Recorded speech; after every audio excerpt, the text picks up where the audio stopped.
السلام علیکم ورحمۃ اللہ وبرکاتہ۔ آج کی مجلس میں ہمارا عنوان اور ہمارا ٹاپک شب برات ہے۔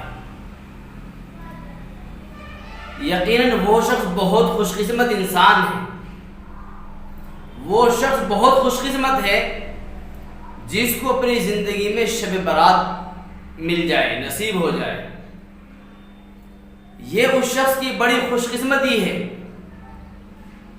اللہ تبارک و تعالیٰ کا یہ اس شخص پر بہت بڑا انعام و اکرام ہے کہ اللہ تبارک و تعالیٰ اس شخص کو شب برات اس کو عطا فرما دے۔ کتنے لوگ تھے ہمارے درمیان جو اس مرتبہ موجود نہیں ہیں، وہ رخصت ہو چکے ہیں۔ پچھلے سال ہمارے سامنے وہ موجود تھے، لیکن اس مرتبہ شب برات پر اللہ تبارک و تعالیٰ نے ان کو اپنے پاس بلا لیا ہے اور وہ آج ہمارے درمیان نہیں۔ اس لیے اگر ہمیں شب برات میسر ہے تو اللہ تبارک و تعالیٰ کا بے حد شکر ادا کرنا چاہیے اور اللہ تبارک و تعالیٰ کی خوب عبادت کرنی چاہیے۔ سب سے پہلے یہ جانتے ہیں کہ شب برات کسے کہتے ہیں، شب برات کیا ہے؟ تو شب برات کے معنی، برات کے معنی چھٹکارا اور نجات دینے کے ہیں۔ چونکہ اس رات میں اللہ تبارک و تعالی انسانوں کو مغفرت عطا فرماتے ہیں، جہنم سے نجات عطا فرماتے ہیں۔ اس لیے اس رات کو شب برات کہا جاتا ہے، یعنی برات کی رات، چھٹکارے کی رات کہا جاتا ہے، مغفرت کی رات کہا جاتا ہے۔ اس رات کے اور دیگر بھی نام ہیں۔ لیلۃ المبارکہ بھی شب برات کو کہتے ہیں، لیلۃ الرضوان بھی کتابوں میں نام شب برات ہی کا آیا ہے، لیلۃ القدر بھی نام شب برات ہی کو کہتے ہیں، اور لیلۃ المبارکہ یہ بھی شب برات ہی کو کہا جاتا ہے۔ اس رات میں اللہ رب العزت اپنے بندوں کے لیے جود و سخا کو عام کر دیتے ہیں، اپنی رحمت، عطا اور بخشش کے دروازے کھول دیتے ہیں۔ اس لیے اس رات کی فضیلت کے لیے یہی کافی ہے کہ اللہ تبارک و تعالیٰ اس رات میں اپنی عطا اور بخشش کو عام کر دیتے ہیں۔ حضرت نبی کریم صلی اللہ علیہ وسلم کا ارشاد گرامی ہے کہ شعبان کی 15ویں رات کو قیام کرو اور دن کا روزہ رکھو۔ قیام کا مطلب عبادت کرنا، ذکر و اذکار کرنا، تسبیحات پڑھنا، اللہ تبارک و تعالیٰ کی مطلق عبادت کرنا۔ دوسرے، دن کا روزہ رکھنا، اور فرمایا کہ اس لیے کہ اللہ تبارک و تعالیٰ اس رات آفتاب کے غروب ہو جانے کے بعد آسمان دنیا پر تشریف لے آتے ہیں اور آواز لگاتے ہیں کہ ہے کوئی مجھ سے مانگنے والا جس کی میں پریشانی دور کروں، جس کی میں مانگ پوری کروں؟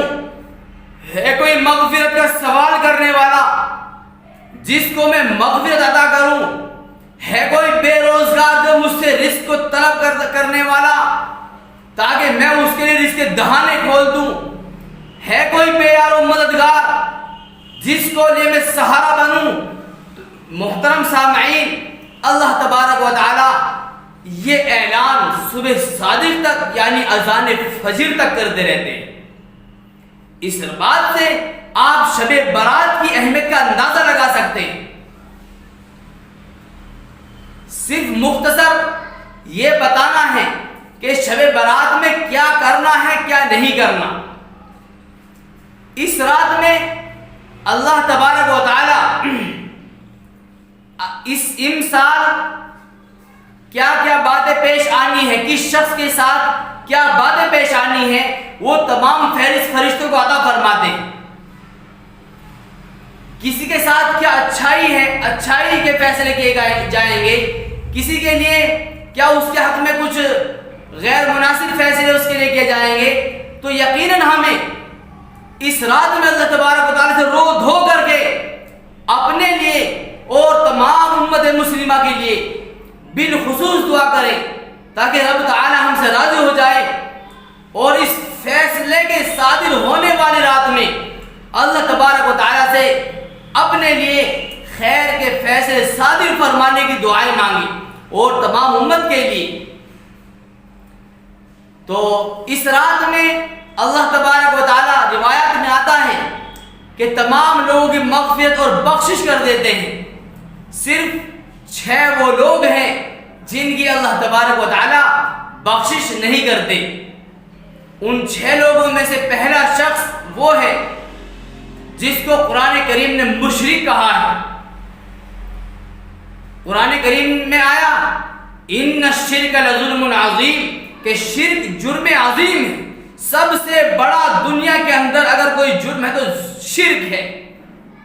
اللہ تبارک و تعالیٰ کی ذات واحد کے اندر کسی کو شریک ٹھہرانا، دوسروں کی پرستش اور پوجا کرنا، اللہ تبارک و تعالیٰ کے علاوہ کسی کی پوجا کرنا، کسی کو معبود برحق سمجھنا۔ دوسری جگہ فرمایا انہو لا یغفر ان یشرک بہ ویغفر ما دون ذلک لمن یشاء، کہ اللہ تبارک و تعالیٰ شرک کے علاوہ ہر گناہ کو بخش دے گا لیکن مشرک کی بخشش نہیں فرمائیں گے۔ دوسرا شخص جس کی اس مقدس رات کے اندر مغفرت اور بخشش نہیں ہوتی وہ شرابی ہے، جو شراب کا عادی ہے، نشے کا عادی ہے۔ قرآن کریم نے فرمایا انما الخمر والمیسر والانصاب والازلام رجس من عمل الشیطان،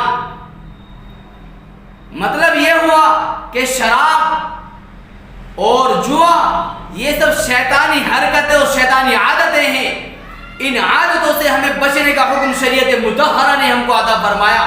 قرآن کریم نے صاف صاف کھول کھول کر کے ہمیں اس بری اور کبھی عادت سے بچنے کی ترغیب اور پیغام دیا ہے۔ تیسرے شخص کے بارے میں فرمایا جس کی اس رات کے اندر مغفرت اور بخشش نہیں ہوتی، وہ تیسرا شخص ماں باپ کا نافرمان ہے، ماں باپ کو ستانے والا ہے، ماں باپ کا کہا نہ ماننے والا ہے۔ قرآن کریم نے فرمایا وَقَضَى رَبُّكَ أَلَّا تَعْبُدُوا إِلَّا إِيَّاهُ وَبِالْوَالِدَيْنِ إِحْسَانًا إِمَّا يَبْلُغَنَّ عِندَكَ الْكِبَرَ أَحَدُهُمَا أَوْ كِلَاهُمَا فَلَا تَقُل لَّهُمَا أُفٍّ وَلَا تَنْهَرْهُمَا وَقُل لَّهُمَا قَوْلًا كَرِيمًا، کہ اپنے ماں باپ کے ساتھ احسان سلوک کرو، اچھا سلوک کرو، اچھا برتاؤ کرو، اور فرمایا احدہما او کلاہما، ان میں سے کوئی ایک یا وہ دونوں بڑھاپے کو پہنچ جائیں تو اف ولا تنہرہما، تو ان کو اف تک بھی مت کہنا، بلکہ ان کے سامنے اپنے شانوں کو، اپنے کندھوں کو عاجزی کے ساتھ، انکساری کے ساتھ جھکا دینا۔ یہ قرآن کریم نے پیغام دیا ہے اور آگے بتلایا کہ ان کے لیے دعا کیا کرو۔ کون سی دعا بتلائی؟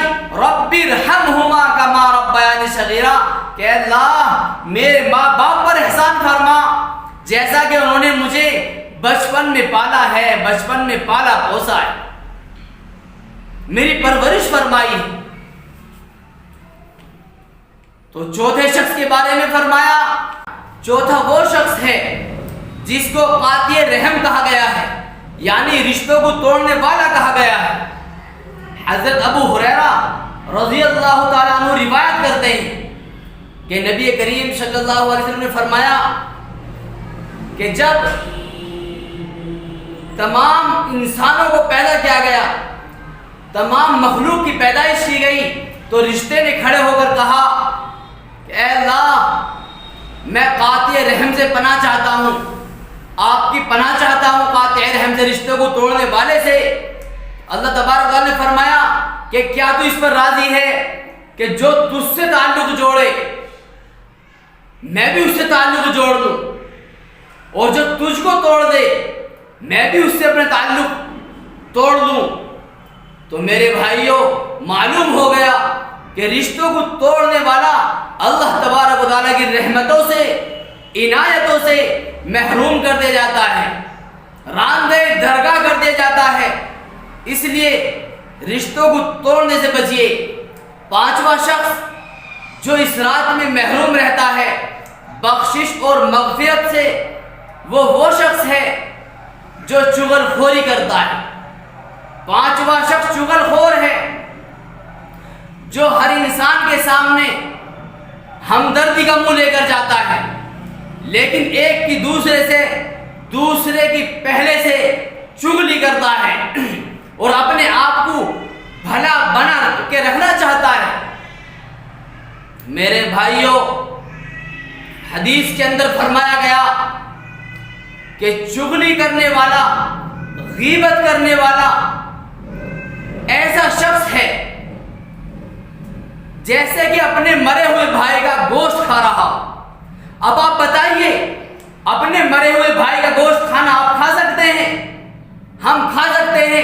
یقیناً ہم میں سے اس بات کو کوئی گوارا نہیں کر سکتا۔ ہمیں چاہیے چغلی سے بچیں، غیبت سے بچیں، اور روایات میں آتا ہے کہ چغلی کرنے والے کے تمام نیک اعمال اس شخص کو مل جاتے ہیں جس کی اس نے چغلی کی ہے، جس کی اس نے غیبت کی ہے۔ اس لیے اس گناہ سے بچو، یہ بڑا جرم ہے، یہ بڑا گناہ ہے، گناہ کبیرہ ہے۔ تو پانچواں شخص، چھٹا شخص کے بارے میں بتلایا گیا۔ چھٹا وہ شخص ہے جو زنا کرنے والا ہے، زنا کا عادی ہے۔ زنا کے بارے میں فرمایا کہ زنا وہ گناہ ہے جس سے زمین پناہ مانگتی ہے، جس کے نیچے ہونے والا گناہ، جس کے اوپر ہونے والا گناہ۔ زنا ایک بڑا جرم ہے، ایک بڑا گناہ ہے، زمین پناہ مانگتی ہے، عرش کے نیچے ہوتا ہے، عرش پناہ مانگتا ہے۔ تو میرے بھائیوں یہ تمام وہ گناہ ہوئے، یہ تمام وہ حضرات ہیں، یہ 6 وہ لوگ ہیں جن کی اس مقدس اور بخشش والے رات کے اندر بھی مغفرت نہیں ہوتی۔ اس لیے کوشش کریں ہم اللہ تبارک و تعالیٰ سے ان 6 گناہوں سے بچنے کی اور معافی مانگنے کی اور آئندہ نہ کرنے کا عہد کریں، تاکہ اللہ تبارک و تعالیٰ ہمیں خوش قسمت لوگوں میں ہمارا شمار فرما دے اور شقی اور بدبخت لوگوں کی فہرست سے ہمارے نام کو نکال لے۔ یقیناً ہماری زندگی کا مقصد کامیاب ہو جائے گا۔ لیکن کچھ باتیں ہیں جو عوام کے اندر پھیلی ہوئی ہیں، جن کی اصلاح بے حد ضروری ہے۔ ان رسومات میں سے ایک رسم یہ ہے آتش بازی اور پٹاخے پٹکانا، یا چراغاں کرنا، موم بتیاں جلانا، یا قبروں پر اگربتیوں کا جلانا یا موم بتیوں کا جلانا، یہ سب رسوم ہیں، بدعت ہے۔ فرمایا گیا کل بدعت ضلالہ وکل ضلالۃ فی النار، کہ یہ ہر بدعت گمراہی ہے اور ہر گمراہی جہنم کے اندر لے جانے والی۔ تو لہذا ان باتوں سے بچیں، اپنے بچوں کو ہرگز پٹاخوں کے لیے پیسے نہ دیں، آتش بازی سے خود بھی بچیں، اپنی اولاد کو بھی بچائیں۔ کل آپ کی یہ اولاد، یہ معصوم جیسے پھول جیسے بچے آپ کے لیے پکڑ کے سبب بنیں گے اگر آپ ان کو نہیں بچائیں گے۔ آتش بازی سے بچائیں۔ دوسری رسم قبروں پر چراغاں کرنے سے بچیں۔ مسجدوں کے اندر دیکھا جاتا ہے کہ بعض لوگ موم بتیاں جگہ جگہ پر جلا دیتے ہیں، میناروں پر لگا دیتے ہیں، منڈیروں پر لگا دیتے ہیں۔ اس بات سے کلی اجتناب کریں، دوسروں کو بھی یہ ہدایت اور پیغام دیں کہ ان رسومات کا سدباب کریں۔ ایک اور رسم جو ہے وہ حلوہ بنانے کی، حلوے کی رسم ہے۔ حلوے کے بارے میں ہم یہ سمجھتے ہیں کہ جو حلوہ نہیں بناتا گویا کہ اس کی شب برات ہی نہیں ہوئی، اس کی شب برات ہی نہیں بنی۔ یاد رکھیں شب برات کوئی تیوہار نہیں ہے، شب برات ایک عبادت کرنے کی رات ہے۔ شب برات کو منانے کا مطلب یہ نہیں ہے، بلکہ شب برات میں منانے کا لفظ نہ استعمال کیا جائے تو بہتر ہے۔ شب برات تو ایک عبادت کی رات ہے، ذکر و اذکار کی رات ہے، اللہ کو منانے کی رات ہے، رکوع اور سجدے کی رات ہے، دعا و مناجات کی رات ہے، آہو زاری کی رات ہے، رب تعالیٰ کے سامنے گڑ گڑانے کی رات ہے، رب سے مانگنے کی رات ہے، مغفرت کو طلب کرنے کی رات ہے، بخشش کو مانگنے کی رات ہے۔ اسی طریقے سے بعض لوگ یہ سوال کرتے ہیں کہ جی مولانا صاحب اس رات میں ہم کیا پڑھیں؟ تو یاد رکھیں اس رات کے اندر کوئی خاص عبادت متعین نہیں۔ آپ چاہے درود شریف پڑھ سکتے ہیں، چاہے کلمہ طیبہ کا ورد اور وظیفہ پڑھ سکتے ہیں، صلاۃ التسبیح پڑھ سکتے ہیں، قرآن کریم پڑھ سکتے ہیں اور دعا پڑھ سکتے ہیں، لیکن بہتر یہ رہے گا کہ اس رات کے اندر آپ اپنی عبادات کے وقت کو کئی حصوں میں تقسیم کر لیں۔ مثال کے طور پر آپ یہ طے کریں کہ کچھ حصہ میں نوافل پڑھوں گا، کچھ حصہ تلاوت کرنا ہے، کچھ حصہ صلاۃ التسبیح پڑھنی ہے، کچھ حصہ درود شریف پڑھنی ہے، اس طریقے کچھ حصے میں دعا مانگنی ہے۔ اس طریقے سے آپ اپنی اس مبارک رات کے اوقات کو تقسیم کر لیں اور پھر اسی طریقے سے آپ اپنی عبادات کو انجام دیں۔ قبرستان جانے کے بارے میں علماء نے یہ لکھا ہے کہ جو شخص زندگی میں ایک بار قبرستان چلا گیا، ویسے تو قبرستان ہر ہفتے جانا چاہیے، اللہ کے رسول صلی اللہ علیہ وسلم جمعے کے روز قبرستان جایا کرتے تھے، لیکن شب برات کے بارے میں علماء نے یہ لکھا ہے کہ جو شخص شب برات میں ایک مرتبہ قبرستان چلا گیا، پھر اس کی لیے کوئی ضروری نہیں کہ وہ ہر مرتبہ ہر شب برات پہ قبرستان جائے۔ اور یہ بھی یاد رکھیں کہ ایک جو ماحول بنا ہوا ہے کہ ٹولیوں کی شکل میں قبرستان جاتے ہیں، یہ بالکل غیر مناسب ہے۔ اللہ کے رسول صلی اللہ علیہ وسلم قبرستان بالکل تنہا تشریف لے گئے تھے کہ آپ صلی اللہ علیہ وسلم کی سب سے زیادہ چہیتی بیوی ہماری اماں حضرت عائشہ صدیقہ رضی اللہ تعالیٰ عنہ کو بھی معلوم نہیں ہو سکا کہ اللہ کے رسول صلی اللہ علیہ وسلم کہاں تشریف لے گئے۔ اور 15ویں تاریخ کا روزہ رکھنا، 15ویں تاریخ کا روزہ رکھنا یہ ایک مستحب عمل ہے۔ تو اس رات کے یہ 3 مسنون اعمال ہیں، عبادات اور قبرستان جانا، یہ بھی اسی میں شامل ہے۔ عبادت کرنا، قبرستان جانا اور اگلے دن کا روزہ رکھنا، یہ مسنون اعمال ہیں۔ تو یہ تھی آج کی باتیں جن سے آپ کو معلوم ہو گیا ہوگا کہ شب برات میں ہمیں کن اعمالوں کو کرنا چاہیے اور کن اعمالوں سے بچنا چاہیے۔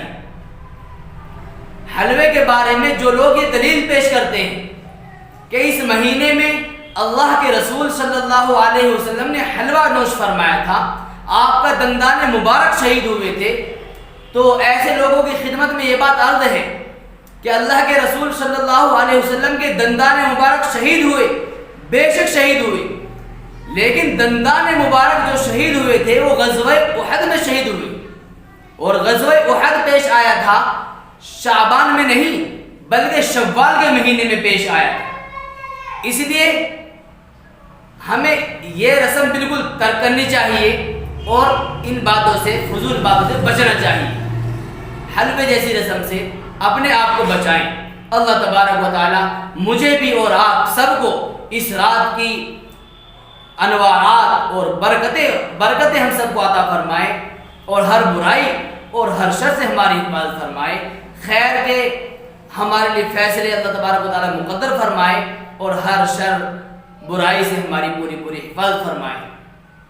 وآخر دعوانا ان الحمد للہ رب العالمین۔